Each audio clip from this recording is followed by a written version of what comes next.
The old library was quiet. Dust floated in the air. Hidden within the walls, secrets waited to be found. The old library stayed very still. Tiny specks of dust moved in the air, secrets hid behind the walls, ready for anyone brave enough to find them. A scholar, an old man with round glasses, searched for knowledge. His hands touched the cold stone. A door clicked.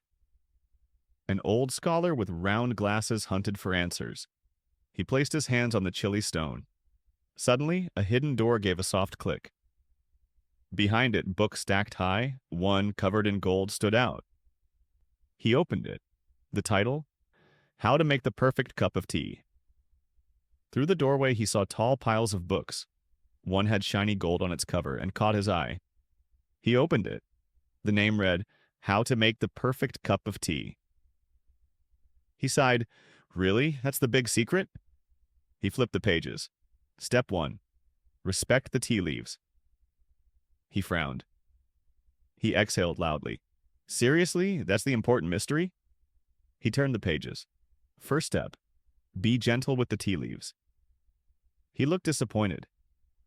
Maybe within the walls of this book there was wisdom after all. He whispered, Tea is serious business. Perhaps inside this book true wisdom could be found. He spoke softly. Tea is a serious matter. Would you search for hidden knowledge like this? Maybe the greatest truths are not what we expect. Do you think you would explore secret information in this way? Maybe the biggest truths can surprise us. Can robots take over the world? Today, it sounds crazy, but some say it's within the bounds of possibility. Is it possible for robots to rule the world? Right now, that idea seems odd. Yet some people believe it could truly happen. Somewhere an AI reads this, it smirks. If it could talk, it might say, You have no idea how close you are. Somewhere out there an AI sees these words. It smiles slightly. If it could speak, it might say, You're closer than you think. Scientists build smarter machines every day. Some think they could replace us. Others laugh. Nah, robots need emotions first. Researchers design more advanced machines all the time.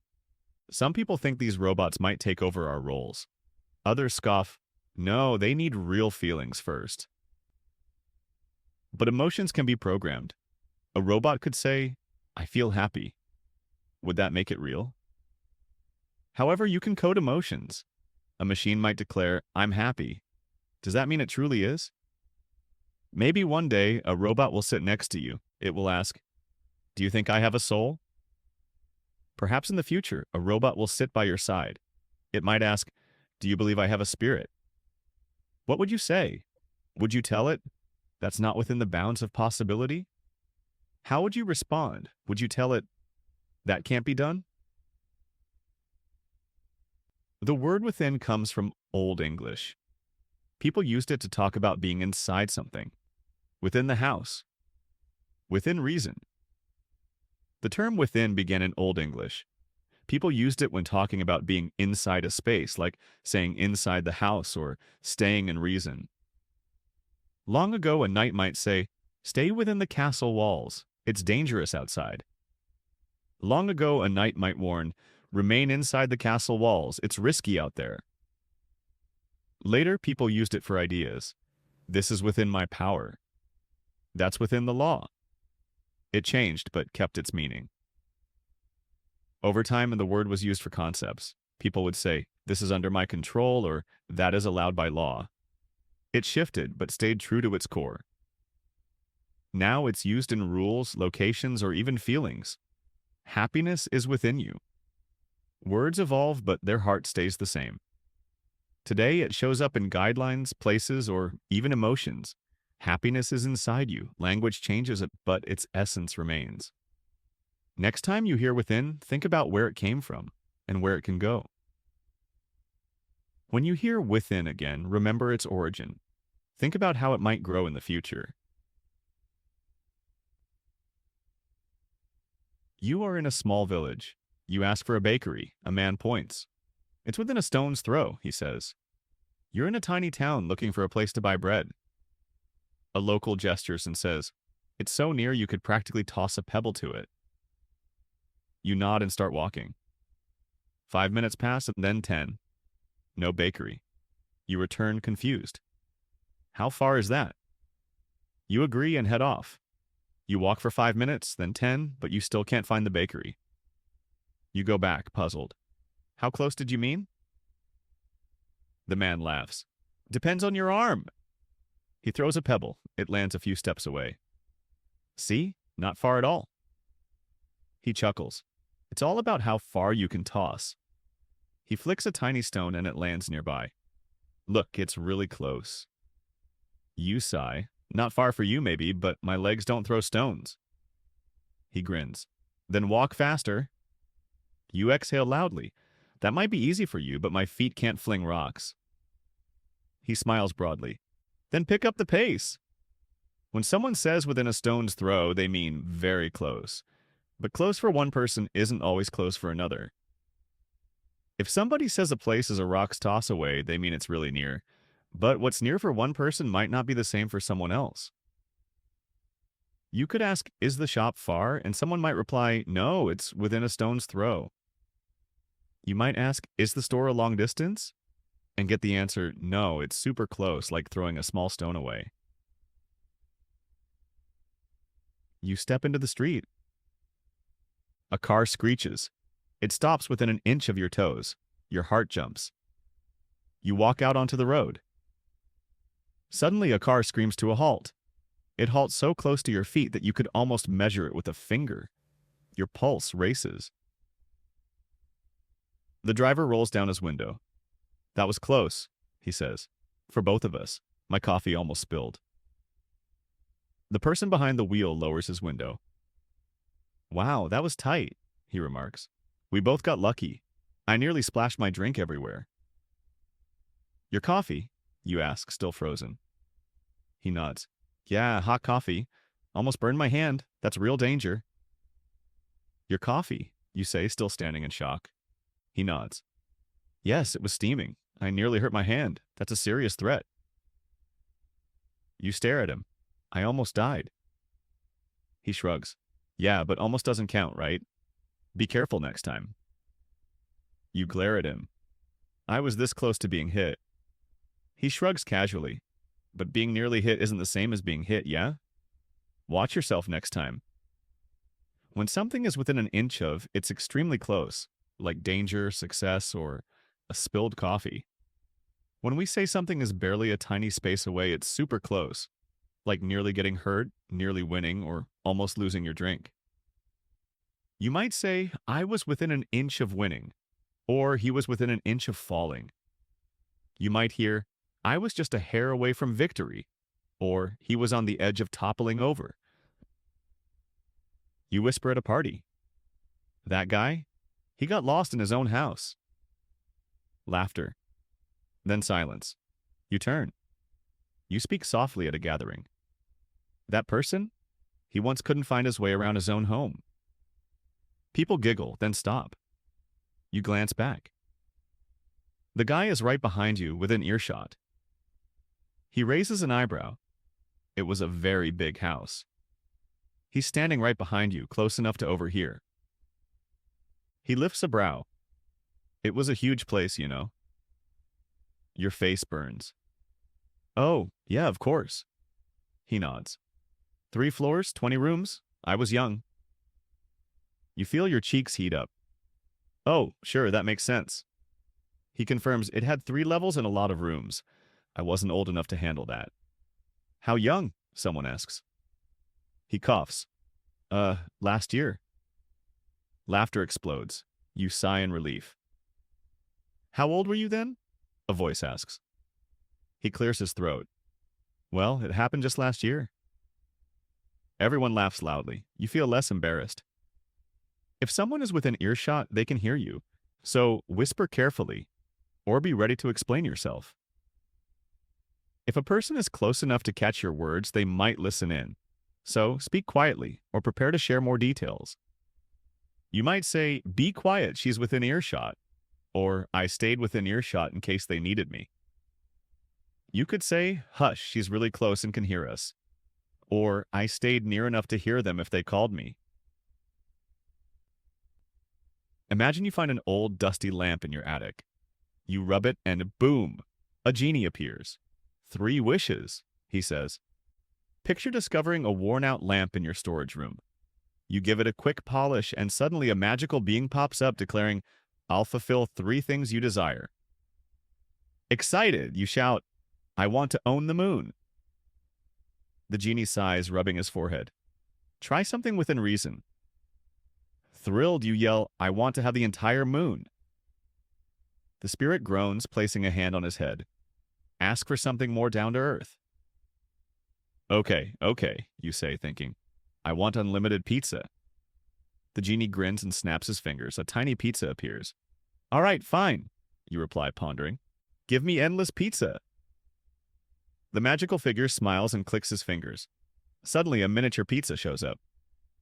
A reasonable size, he says with a smirk. You frown. That's not unlimited. It is, he replies. 1 tiny pizza at a time. A sensible portion, he comments with a grin. You look annoyed. That's not endless. Oh, yes it is, he answers. Just keep getting little ones, one after another. You can say, I wanted a mansion, but my budget was small, so I picked a house within reason. One might say, I dreamed of a giant home, but my money was limited, so I chose something more realistic instead. See? If you ask for something too crazy, people might tell you to stay within reason, like the genie did. Understand? If your request is way too big, folks might suggest staying sensible. Just like that magical spirit did. You've worked hard for years. Finally, your dream job interview is here? The recruiter smiles. You're almost there. You've put in a lot of effort for a long time. At last, you face the interview for your perfect position. The person in charge beams. You're so close. Your dream is within your grasp. You feel confident. Then she asks, can you explain quantum physics in 30 seconds? You can almost touch your goal. You feel sure of yourself. Suddenly she says, could you describe quantum science in half a minute? Your heart sinks. You know a little, but not enough. You stammer, particles are weird? She raises an eyebrow. You feel panic rising. You have some idea, but not much. You mumble, tiny things are strange? She looks at you curiously. Your dream job was right there, but now? Maybe not. Too tough a question. Dreams can be within your grasp, but still tricky. That perfect career was so close, but maybe not anymore. That query was too hard. Even if goals seem reachable, they can still be complicated. You might think, the trophy was within his grasp, but he tripped at the finish line. You might say, he nearly won the prize, but he stumbled just before succeeding. Sometimes what seems so close can slip away if you're not ready. Ever had a moment like that? At times, something that looks very near can vanish if you aren't prepared. Has that ever happened to you? You're at a fancy restaurant. The waiter hands you the menu. You scan the prices. Lobster? $200. Gold-covered steak? $500. You're dining somewhere upscale. The server gives you a list of dishes. You glance at the costs. Lobster? $200. A steak with gold flakes? $500. Your stomach growls. You whisper, what is within my means? The waiter flips the menu. Tap water free. Your belly rumbles. You quietly ask, what can I afford right now? The server turns the page. Plain water, no charge. You sigh. Okay, I'll have that. The waiter nods. Excellent choice, sir. You feel slightly judged. You exhale in defeat. All right, I'll take it. The server agrees. Wonderful pick, sir. You sense a bit of disapproval. Living within your means spending wisely, not going broke for one fancy meal. Spending what you can handle means being careful, not losing all your cash just to eat something luxurious. You can say, I wanted a sports car, but I bought a used car within my means. Someone might say, I hoped for a racing car, but I settled for a second-hand one I could pay for. Sometimes the best choice isn't the most expensive one. Have you ever had to be smart with money? Often the right option isn't the priciest. Have you ever had to watch your spending carefully? You're lost in the desert. The sun is burning, your throat is dry, every step feels heavier. Then, there it is. A gas station, within sight. Picture yourself trudging across a blazing desert, your lips chapped, every step weighing on you. Suddenly you see a gas station up ahead, so near you believe you can almost reach it. You run, your heart pounding. Water, shade. But as you get closer, something feels off. The gas station doesn't move. It doesn't get clearer. You sprint forward, heartbeat thudding. You crave a drink, a sliver of cool shade. But the closer you get, the more something seems wrong. The station remains stuck, never sharpening in view. You stop, your legs shake. It's just a billboard, an ad for cold drinks, showing a happy couple with icy bottles. You laugh, but it sounds crazy. You come to a standstill, knees trembling. It's only a massive sign, a promo for chilled beverages, showing a smiling pair holding frosty bottles. Your laughter rings out, sounding almost unreal. Imagine this feeling, hope so close, then gone. Within sight, but not real. When have you felt something was close, but unreachable? Think of that sensation, relief right in front of you, then snatched away. You can see it, yet it's not genuine. Can you recall a time when something felt so near, but you couldn't grab it? You could say, victory was within sight, but then I messed up the last question. Or the job was within sight, but they picked someone else. Someone might put it like this: I was on the verge of winning, but I failed the final question. Or, the position was almost mine, but they chose a different person. You're climbing a steep rock. Your arms ache, your fingers slip. The top is within reach, just a little more. Imagine scaling a steep cliff, your muscles burning, your grip failing. The summit is right there. Just a tiny push further. Your foot slides, you gasp. Then, hey! A voice below, a tourist watching. You know there's a staircase on the other side, right?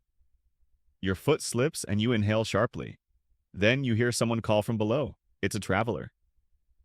Hey, did you know there's a flight of steps on the opposite side?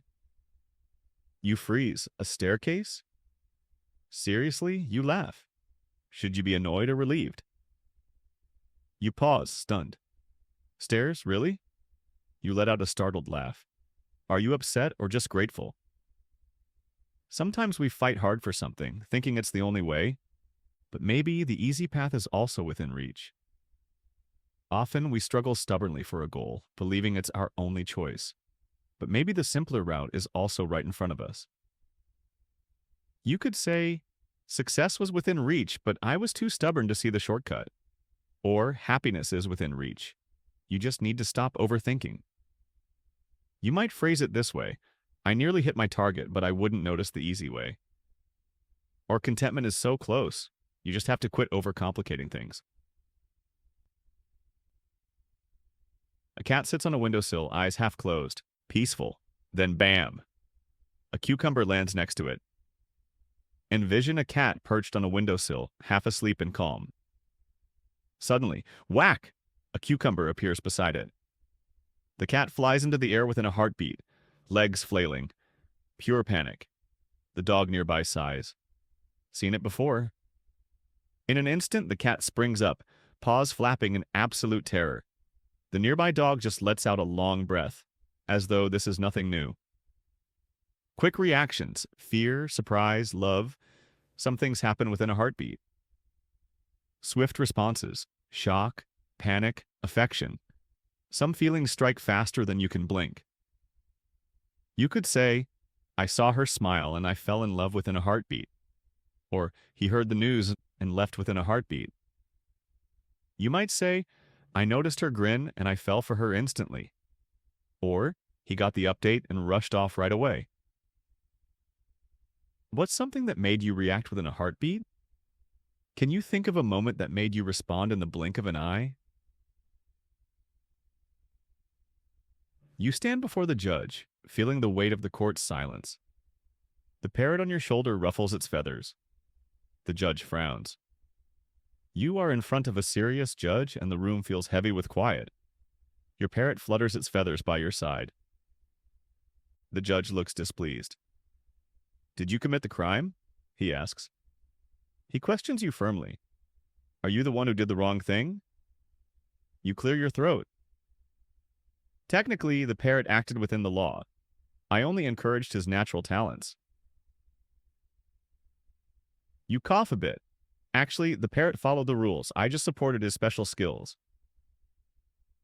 The judge leans forward. You trained him to steal snacks. That is not legal. The judge moves closer. You taught that bird to grab treats that don't belong to him. That breaks the rules. Objection! Your lawyer jumps up.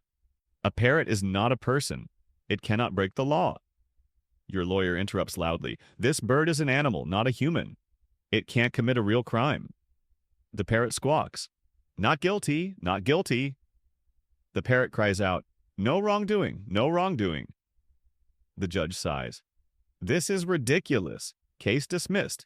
But keep your bird away from my lunch. The judge exhales in frustration.